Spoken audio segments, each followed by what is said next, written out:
ಎಲ್ಲರಿಗೂ ನಮಸ್ಕಾರ. ನನ್ನ ಕವನದ ಶೀರ್ಷಿಕೆ ಮತ್ತೆ ವಸಂತ.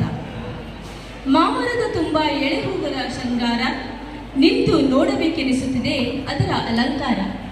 ಹೂವು ಕಾಯಾಗಿ ಹಣ್ಣಾಗುವ ದಿನಗಳ ಕನಸು, ಅದರ ಬಣ್ಣ ರುಚಿ ನೆನೆದು ನಲಿಯುತ್ತದೆ ಮನಸ್ಸು. ನಿತ್ಯವೂ ಹಕ್ಕಿಗಳ ಚಿಲಿಪಿಲಿ ಸಂಗೀತ ಕೂಟ, ತಪ್ಪು ನೆರಳಿನ ಮರದಡಿ ತುಂಟ ಮಕ್ಕಳ ಆಟ.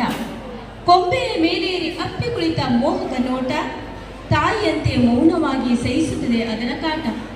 ಕಾಯಿಗಳು ಹಣ್ಣುಗಳು ತಣಿಸಿದವು ಜನರ ಮನ, ಮರದ ಸುತ್ತ ಪ್ರತಿದಿನ ಸಂಭ್ರಮ ಸಡಗರ.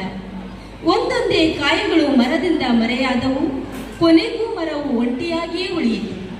ಕಿರುಚಲಿಲ್ಲ, ಗೋಳಾಡಲಿಲ್ಲ, ನನ್ನಲ್ಲಿದ್ದಾಗ ಬಳಸಿಕೊಂಡಿರಿ ಎಂದು ಅಳಲಿಲ್ಲ. ಕೊಟ್ಟು ಸಂತೋಷ ಪಡುವ ತಾಯಿಯಂತೆ ಸಾರ್ಥಕತೆಯ ಭಾವದಲ್ಲಿ ನಿಂತಿದೆ ಮರ, ಮತ್ತೆ ವಸಂತದ ನಿರೀಕ್ಷೆಯಲ್ಲಿ. ಧನ್ಯವಾದಗಳು.